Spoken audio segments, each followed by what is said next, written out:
Good morning बच्चों, कैसे हो तुम सब। आज की वीडियो में मैं क्लास 4 का मेधावी का सैम्पल पेपर नंबर 3 लेके आई हूँ। So let's start the video, but before starting don't forget to subscribe my channel. जैसा कि मैंने अपनी पहले वाली वीडियो में बताया था कि हमारा जो मेधावी का पैटर्न है वो कैसे किन कंपोनेंट्स पर है वो मैं एक्सप्लेन कर रही हूँ। टोटल आपके पास 60 क्वेश्चंस होंगे। उसमें से जनरल अवेयरनेस और करंट अफेयर्स के 10 क्वेश्चन आएंगे, हर क्वेश्चन 2 नंबर का होगा। उसके बाद रीजनिंग एबिलिटी, इस पर भी 10 क्वेश्चन होंगे जो कि 20 मार्क्स के हैं। और उसके बाद क्वांटिटेटिव एप्टीट्यूड पर 10 क्वेश्चन होंगे जो कि 20 मार्कर है। और उसके बाद आपके पास या तो हिंदी होगी या उर्दू भाषा में, उस पर एक पैराग्राफ होगा, उस पर आधारित 5 प्रश्न होंगे जो कि 10 नंबर को कैरी करेंगे। एंड उसके बाद इंग्लिश लैंग्वेज एक अनसीन पैसेज आएगा, उस पर बेस आपके 5 क्वेश्चन होंगे जो कि 10 मार्क्स को लेके आएंगे। और लास्ट का जो सेक्शन होगा, सेक्शन एफ, इसमें आपकी जो बुक है, जो साइंस की बुक है, एसएसटी की है, हिंदी की है और इंग्लिश है, उस पर बेस आपके 20 क्वेश्चन होंगे जो कि 40 मार्क्स के। तो टोटल आपका पेपर जो है वो 60 क्वेश्चन का बनेगा और तो उसके मार्क्स होंगे 120। तो बहुत ध्यान से करना। सबसे बड़ी बात कि ज़्यादा पेपर को ख़राब नहीं करना, फाड़ना नहीं है। और रफ वर्क करने के लिए एक अलग सी जगह दी हुई है, आप वहाँ जाकर रफ वर्क करेंगे। तो let's start the paper. First question है, who is the prime minister of India. Prime minister कौन है? हमारे प्राइम मिनिस्टर हैं mister Narendra Modi ji. Next question है, which monument is depicted on 50 rupees note. और 50 रुपीज़ के नोट के पीछे क्या बना हुआ है? इसके पीछे बना हुआ है हम्पी। अगर आप 100 रुपीज़ का नोट देखेंगे तो उस पर रानी का वाव बना हुआ है। वाव क्या होता है? सीढ़ीदार कुआं, ठीक है। और गुजरात के पाटन जिले का था ये। और सांची के स्तूप बने हुए हैं 200 रुपये के नोट के पीछे, और रेड फोर्ट बना हुआ है 500 रुपये के नोट के पीछे। तो ये कुछ चीज़ें हैं जो आपने याद कर रख लेनी है, ठीक है। Come to the next question. Question number 3 है, यहाँ आपने डांस पहचानना है। ये डांस जो है ये है रूफ, ये कश्मीर का लोक नृत्य है। भांगड़ा पंजाब का होता है, कथक जो होता है ये यूपी का होता है, और कथकली होता है केरल का। क्वेश्चन नंबर 4 है, राष्ट्रीय एकता दिवस यानी कि नेशनल यूनिटी डे हम कब सेलिब्रेट करते हैं? ये हम सेलिब्रेट करते हैं 31 अक्टूबर को। सरदार वल्लभ भाई पटेल का जो जन्मदिन होता है वो नेशनल यूनिटी डे के रूप में सेलिब्रेट किया जाता है। देखो 5 जून जो होता है हमारा पर्यावरण दिवस होता है, और 14 मार्च नेशनल पाई डे होता है, और 29 अगस्त जो होता है हमारा नेशनल स्पोर्ट्स डे होता है। ध्यानचंद, मेजर ध्यानचंद जी का जन्मदिन जो है वो नेशनल स्पोर्ट्स डे के रूप में मनाया जाता है। नेक्स्ट क्वेश्चन है, generally which instrument is use to check the fever. Fever को चेक करने के लिए हम क्या इस्तेमाल करते हैं? थर्मामीटर। Option B. साइकिल जो है हमें साइकिल ट्रैक पे चलानी चाहिए, तो इसमें ऑप्शन आ जाएगा सी। नेक्स्ट क्वेश्चन है कि नेम द फॉलोइंग आसन। अब यहाँ देखिए इसमें आकृति जो है वो धनुष के समान बनी हुई है, तो ये आसन कौन सा हो जाएगा? धनुरासन। क्वेश्चन नंबर 8 है, भारत में सबसे बड़ा पुरस्कार कौन सा है? भारत में जो सबसे बड़ा पुरस्कार है बच्चों वो है भारत रत्न पुरस्कार। और ये जो है हाल ही में 2019 में दिया गया था, उसके बाद अभी तक ये नहीं दिया गया है। ये दिया गया था भूपेन हजारिका को कला के क्षेत्र में, प्रणब मुखर्जी जी को लोक कार्य करने के लिए, और नानाजी देशमुख को मरणोपरांत दिया गया है देश की सेवा के लिए, ठीक है। तो और सबसे बड़ी बात है ये कब दिया जाता है? ये 26 जनवरी को राष्ट्रपति के द्वारा प्रदान किया जाता है। पद्मश्री पुरस्कार, पद्म विभूषण, पद्म पुरस्कार ये सब राष्ट्रपति के द्वारा दिए जाते हैं, बट इसमें सर्वोत्तम जो होता है वो भारत रत्न माना जाता है। अर्जुन पुरस्कार जो होता है वो खेल की फील्ड के लिए दिया जाता है, और जो कोच को दिया जाता है वो दिया जाता है द्रोणाचार्य पुरस्कार। नेक्स्ट पे आते हैं, इनमें से कौन सा भारत का पड़ोसी देश नहीं है? और ये है जापान। नेक्स्ट है, आइडेंटिफाई द फॉलोइंग जिम्नास्ट। ये जिम्नास्ट कौन है? ये दीपा कर्माकर है। अगर मैं हिमा दास की बात करूं तो हिमा दास जो है एक ये धावक है, एथलीट है, और इन्होंने अंडर 20 जो है वो 400 मीटर में गोल्ड मेडल जीता है देश के लिए। और दीपा मलिक जो है वो शॉर्ट पुट फेंकने के लिए जानी जाती है, इन्होंने भी बहुत सारे गोल्ड मेडल जीते हैं। और एक और नाम आपको यहाँ दिख रहा है, अवनी चतुर्वेदी। अवनी चतुर्वेदी जो है ये भारत की पहली लड़ाकू महिला पायलट है, ठीक है। अब हम आते हैं नेक्स्ट क्वेश्चन में। इसमें क्या करना है, एक तस्वीर में एक व्यक्ति की ओर इशारा करते हुए संध्या ने बताया कि वो मेरी बहन, देखो ये उसकी बहन हो गई, के भाई यानी भाई तो उसका भी भाई लगा।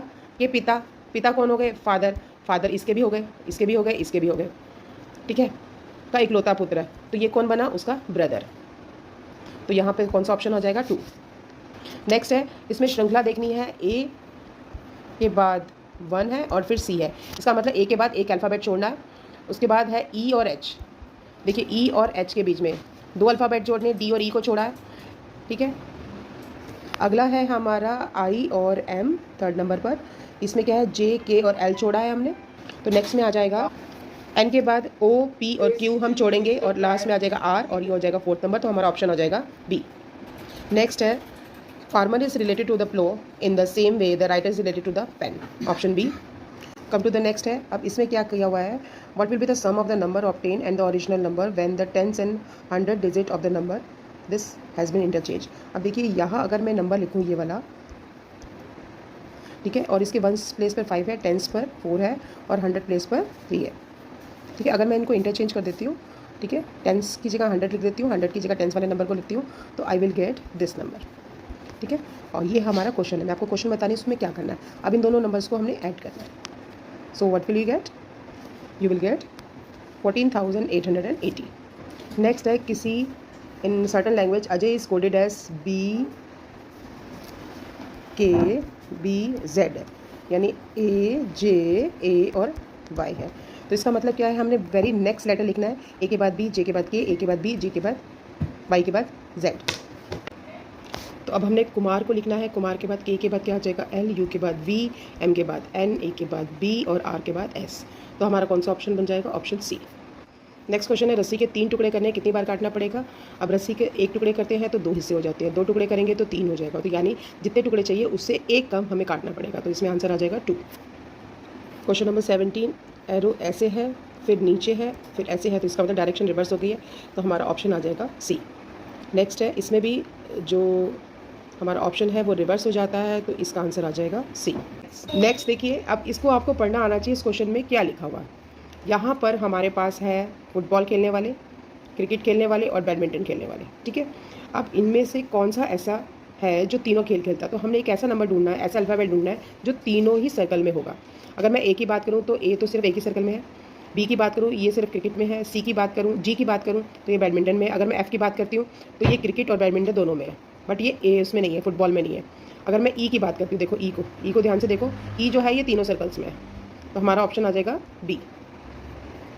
नेक्स्ट नंबर क्वेश्चन नंबर 20, यहाँ पर हमने you have to choose the figure which is different from other and that is figure number 3, तो यहाँ पर आ जाएगा C option. Ten the sum of first 4 multiples of 6। अब यहाँ पर आपको एक फार्मूला याद कर लीजिए। इस क्वेश्चन में करना क्या है कि 6 की टेबल में आने वाले जैसे 6 है, 12 है, फिर उसके बाद है 18 है और फिर लास्ट नंबर है 24, तो 6 की टेबल में आने वाले 4 मल्टीपल्स को हमने ऐड करना है। अब इसका एक फार्मूला होता है, उस फार्मूले को अच्छी तरह से समझ लीजिए। अगर आपने इन नंबर्स का मल्टीपल का सम करना है तो सबसे पहले आप लिखेंगे कितने नंबर हैं आपके पास, आपने देखो 4 नंबर्स का निकालना है, ठीक है। तो यहाँ लिखेंगे 4 यानी नंबर ऑफ टर्म नंबर लिखेंगे, उसको मल्टीप्लाई करेंगे। अब किसके मल्टीपल लिखने हैं, यहाँ हमने 6 के लिखने हैं, तो हम यहाँ पर 6 लिखते हैं, और उसका जो लास्ट मल्टीपल है वो कौन सा है 24, वो लिखेंगे, यानी फर्स्ट और लास्ट मल्टीपल लिखते हैं, ठीक है। इनको ऐड करते हैं 30 आता है, और 30 को हम 4 से मल्टीप्लाई करेंगे तो हमारा 120 आ जाएगा, 120 का हाफ कर देंगे तो ये आ जाएगा आपका 60, तो हमारा सही आंसर आ जाएगा ऑप्शन B 60। नेक्स्ट है इसमें हमने काउंट करने इस फिगर में कितने हमारे ट्राइंगल्स हैं, 1 2 3 4 5 6 7 8, ठीक है। उसके बाद डबल वाले ट्राइंगल है 9 10 11 12, ये 12 तक हो गए। उसके बाद ये देखिए ये है 13, ये है 14, ये है 15 और ये आ गया 16, ठीक है। तो हमारे पास टोटल कितने ट्राइंगल्स हो गए हैं 16, option A। Come to the next question, which pair of member is divisible by 5। अगर हम 5 की डिविजिबिलिटी रूल पर जाएं तो 5 की टेबल में वो नंबर आते हैं जिनके लास्ट में या तो 5 आता है या 0 आता है। देख लीजिए जैसे 5 है, 10 है, 15 है, 20 है, तो लास्ट में क्या आ रहा है, या तो 5 वंस प्लेस पे या 0। अब यहाँ पर हम नंबर सर्च मारते हैं तो ये तो रूल आउट हो गया, ये भी रूल आउट हो गया, क्योंकि इसमें लास्ट में 7 और 4 आ रहा है, यहाँ पर लास्ट में 6 आ रहा है, ये भी नहीं होगा, तो हमारा कौन सा ऑप्शन बचा, ऑप्शन A। नेक्स्ट है, अब ये जो क्वेश्चन है यहाँ पर बोर्ड मास का रूल बनेगा। बोर्ड मास का रूल क्या होता है, ब्रैकेट ओपन, उसके बाद हम पहले लिख लेते हैं bracket open, division, multiplication, addition और लास्ट में होता है सब्ट्रैक्शन। तो यहाँ ब्रैकेट ओपन तो है नहीं, डिवीज़न भी नहीं है, तो मल्टीप्लिकेशन है, तो हम इसको मल्टीप्लाई करते हैं, 4 आ जाता है। उसके बाद एडिशन कर देते हैं, 4 + 2 6, 6 में से 2 माइनस करेंगे तो आ गया आपका answer 4, option B is the right answer. Next है यहाँ पर आपको स्टैंडर्ड फॉर्म में लिखना है, एक्सपेंडेड फॉर्म दे रखी है, तो ये हो गई 6000, फिर 40 और फिर आ गया 3, तो हमारा आ गया 6043, so which is option D। Come to the next, यदि एक बेंच पर 2 छात्र बैठ सकते हैं और कमरे में 26 बेंच है, तो बताइए कितने बैठेंगे। देखिए एक बार बैठते हैं 2, ठीक है, तो 2 पर तो 2 से ज़्यादा बैठेंगे, तो इसके लिए हम मल्टीप्लाई करेंगे, 26 को 2 से मल्टीप्लाई करेंगे। तो हम नेक्स्ट क्वेश्चन, यहाँ संजय को 5 किलोमीटर और 30 मीटर्स की दूरी तय करनी है, और वो पहले से ही कितने किलोमीटर ट्रैवल कर चुका है, 3 किलोमीटर और 750 किलोमीटर ट्रैवल कर चुका है, तो कितना लेफ्ट रह गया। तो यहाँ हम डिफरेंस निकालेंगे, ठीक है, और डिफरेंस निकाल के हमारा आंसर आ जाएगा। तो यहाँ हम डिफरेंस निकालते हैं और यहाँ हमारा आंसर आ जाएगा, ठीक है, 1 किलोमीटर एंड 380 मीटर्स, यानी कि ऑप्शन नंबर हमारा है C। नेक्स्ट क्वेश्चन है, एक बर्तन में 10.5 लीटर, देखो 10.5 लीटर का मतलब होता है 10 लीटर और 500 मिलीलीटर, ठीक है। इसको ऐसे पढ़ सकते हैं, ये लीटर है और ये मिलीलीटर है, ठीक है। And it already has 8705 millilitre. अगर मैं 8705 को अगर मैं लीटर्स में लिखना चाहूँ तो मैं 1s प्लेस, 10s प्लेस और 100 प्लेस छोड़ूंगी और यहाँ पॉइंट लगाऊंगी, यानी पॉइंट से पहले लीटर है और पॉइंट के बाद सारा मिलीलीटर है। तो हम मिलीलीटर को मिलीलीटर के नीचे लिखते हैं और यहाँ लीटर के नीचे लिखते हैं और हम यहाँ पर करेंगे subtraction. So I will get 5, 9, 7 and 1। ठीक है, तो अब इसको दो तरीके से पढ़ा जाएगा। इसको हम पढ़ेंगे 1 लीटर एंड 795 मिलीलीटर, या तो आप उसको ऐसे पढ़िए, नहीं तो आप इसको कैसे पढ़ेंगे, आप इसको इकट्ठा करके पढ़ेंगे बट मिलीलीटर बोलेंगे, 1795 मिलीलीटर। ठीक है, नेक्स्ट क्वेश्चन है त्रिभुज का परिमाप। If find the third side of a triangle if perimeter of a triangle is 20 metre. ये एक ट्राइंगल है और परिमाप यानी पेरीमीटर उसके चारों ओर की दूरी होता है, और चारों ओर की दूरी के मतलब तीनों साइड्स को जमा करके आता है। अगर हमारे पास 20 मीटर उसका पेरीमीटर है और दो साइड्स दे रखी हैं 5 और 4, क्या हम तीसरी साइड निकाल सकते हैं? नहीं, यस डेफिनेटली निकाल सकते हैं। हम इन दोनों को ऐड करेंगे, 9 आएगा और 9 को 20 जो कि तीनों की भुजाओं का सम है, एडिशन करके हमें जो मिला है उसमें से हम माइनस करेंगे तो you will get 11 metre. Next question है, रीना जो है एक बुक 150 की लाई है, बैग जो है वो 350 का लाई है एंड कलर्स लेके आई है 80 रुपीज़ का। अगर वो शॉपकीपर को 2000 का नोट देती है तो how much money she will the shopkeeper will return. तो हमने क्या करें, इन सबको टोटल करना है।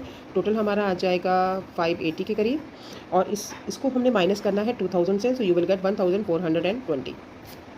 अब हम आते हैं सेक्शन डी पर। यहाँ एक पैराग्राफ है और इस पैराग्राफ को मैं पढ़ रही हूँ। बहुत समय पहले आदमी के पास धान नहीं था।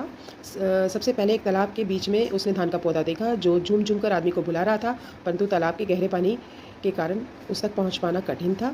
आदमी सोच ही रहा था कि उसे चूहा दिखाई दे गया और आदमी ने चूहे को बुलाकर कहा यदि वह उसे धान की बालियाँ ला दे तो वह उसको उसकी मेहनत का उचित मूल्य देगा। चूहा तैयार हो गया और वह तैरकर तालाब से धान की बालियाँ ले आया। ये पैराग्राफ है बट यहाँ कुछ अंडरलाइन भी किया हुआ है, ध्यान से देखिए। तालाब, आदमी, धान, चूहा।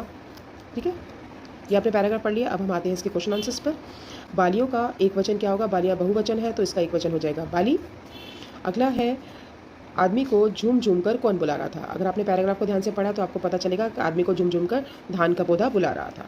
अब गद्यांश में रेखांकित शब्द क्या है? अभी हमने ये पढ़े देखे हैं, तालाब है, आदमी है, चूहा है, धान है, ये सब क्या है? संज्ञा शब्द है, नाम शब्द है। अगला है, चूहा तालाब में जाने को क्यों तैयार हुआ? देखो इसके दो कारण हो सकते हैं, एक तो उसको तैरना आता था और दूसरा है कि उसे उसकी मेहनत का उचित मूल्य मिल रहा था। तो इसमें जब हमारे पास एक से ज़्यादा ऑप्शन सही होता है तब हमें वो ऑप्शन देखना जिसमें दोनों हमारे सेटिस्फाई हो। तो इसका मतलब क और ख दोनों सही है तो इसमें ऑप्शन ग आएगा। अगला है, धान का समानार्थक शब्द क्या है? समानार्थक मतलब एक जैसा मीनिंग। धान जो होता है बच्चों चावल को बोला जाता है तो इसमें ऑप्शन आ जाएगा घ। नेक्स्ट है, यहाँ आपका सेक्शन इंग्लिश का आ गया। यहाँ एक छोटा सी डायलॉग्स दिए हुए हैं। Lion, who are you? Camel, I am the ship of the desert, who are you? ये आपकी 3rd की बुक में से लिया गया है। Lion, don't you know me? I am the king of the forest. Camel, are you? Oh I see. Lion, you call yourself the ship of the desert, how can you be a ship? You are an animal. So this was the paragraph. अब उससे पे base हम करते हैं question answers. I am the ship of the desert, who said this? ये किसने कहा था? कैमल ने कहा था। नंबर पे है, what is the meaning of desert? Desert का मतलब होता है एक ड्राई प्लेस। जहाँ डेजर्ट की खास बात बताऊँ, यहाँ वर्षा जो होती है वो 25 सेंटीमीटर से कम होती है। Number 38, who is called the king of jungle? किसको कहते हैं जंगल का राजा? इसे कहते हैं लायन, ऑप्शन सी। नेक्स्ट है, which is not match correctly? देखना है कौन किसके साथ मैच करेगी। You and yourself, I and myself, we and ourself and all are correct. तो देखो जब यहाँ ये भी सही है ये भी सही है, मैंने अभी बताया था अगर एक से ज़्यादा ऑप्शन सही है तो हमने वो ऑप्शन देखना है जो हमारी चीज़ को सेटिस्फाई करेगा। तो यहाँ पर आ जाएगा option D, all are correct. Next है, you and yourself are used in place of lion and camel, what are these words called? जो शब्द संज्ञा के स्थान पर प्रयोग किए जाते हैं उन्हें हम क्या कहते हैं? सर्वनाम, और इंग्लिश में इन्हें कहते हैं pronouns. Pronouns. Come to the section F, which is the southernmost state of India? अगर हम इंडिया के इसकी बात करें तो सबसे यहाँ पर है वो है कन्याकुमारी, ऑप्शन बी। नेक्स्ट है, which is not a tribal group? कौन ट्राइबल ग्रुप नहीं? अपातीनी, बकरवाल।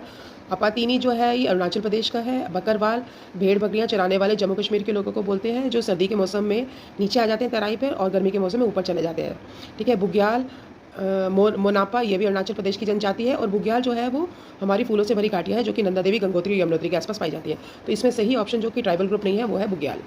कम to the next, which one is correctly match? Holi मुसलमान, ईद क्रिश्चियन, क्रिसमस हिंदू, गुरुपर्व और सिख। तो इसमें कौन सा सही मनाया हुआ है? गुरुपर्व और सिख। 5 नदियों का प्रदेश किस राज्य को कहता है? इसे कहा जाता है पंज जमा आप, और आप का मतलब होता है नदी। तो कौन सा हमारा स्टेट बन गया? पंजाब। और इसमें आता है झेलम, रावी, ब्यास, सतलुज और चेनाब, 5 नदियाँ। नेक्स्ट है, which is not a part of government? देखो गवर्नमेंट को जो होती है वो 3 टायर गवर्नमेंट होती है। सबसे पहला तो एग्जीक्यूटिव होती है, कार्यपालिका, फिर न्यायपालिका यानी जुडिशरी, और तीसरी है लेजिस्लेटिव यानी कि विधायिका। ठीक है, एक कानून बनाती है, एक कानून को के नियमन के लिए कोशिश करती है, और अगर कानून के खिलाफ कोई हो जाए तो कहाँ रिपोर्ट की जा सकती है? न्यायपालिका में रिपोर्ट, यानी कि एक हमारी संसद है, एक पुलिस है और एक कोर्ट है। तो ये तीनों मिलाकर हमारे सरकार के अंग बनते हैं। ठीक है, नेक्स्ट है कि how many players are there in kabaddi team. Kabaddi team में होते हैं 7 खिलाड़ी। उत्तर प्रदेश का कौन सा जिला फेमस फॉर परफ्यूम, और यह है Kannauj. How many bridges are there on the way from Kerala to Goa. Goa और केरल के रास्ते में कितने ब्रिजेस हैं? इसमें है 2000, और आपको यहाँ बता दूँ कि सुरंगें जो है वो है 92। अगर सुरंग टनल्स आते हैं तो आप 92 पे करेंगे, अगर ब्रिजेस पूछा गया है, पुल पूछा गया है तो आप 2000 पर करेंगे। ठीक है, कर्नाटक में हल्को किस नाम से जाना था? जाना था कोरेगे, ऑप्शन बी। नेक्स्ट है बोरा क्या होते हैं? बारह एक प्रकार के चावल की किस्म होती है जो पकने के बाद चिपचिपे हो जाते हैं। पवन ने खीरा टमाटर खाया, इस कथन में कौन सा शब्द संज्ञा नहीं है? पवन, टमाटर, खीरा ये सब तो संज्ञा है, और खाया जो है ये क्रिया है। ठीक है, अगला है कविता कौन में धाता का अर्थ क्या है? धाता का मतलब है इधर उधर भागना, तो ऑप्शन घ आ जाएगा इसमें। शुद्ध चाटिए, इसमें जो आशीर्वाद है वो सही वाला ये वाला है आशीर्वाद। ठीक है, 54 है धनी की बकरी का नाम क्या था? उसका नाम था बिन्नी। मन के भोले भाले बादल, इस जो कविता के कवि को हैं वो है कल्पनाथ सिंह। अगला है 56 नंबर पे, dash is the place where books are kept. Books को कहाँ मिलती हैं? लाइब्रेरी में, option C. Which word does not rhyme with the other words. तो हम पहले बोल के देखते हैं, टेल, रेल, मेल, ये तो आपस में मिल रहे हैं, ट्रेन अलग लग रहा है ना। नेक्स्ट क्वेश्चन है dash was the mother tongue of the pandit who visited Akbar court, वो थी उसकी तेलुगु। नेक्स्ट क्वेश्चन है which part of the plant should be water, that is roots. And the last question है what did the carpenter call his puppet. I think 5th का question है तो पिनैशियो। तो इसमें इसके साथ आपका जो 4th का मेधावी का सैंपल थी वो फिनिश होता है, और रफ वर्क आप जितना भी है वो यहाँ करेंगे। And best of luck for your exam.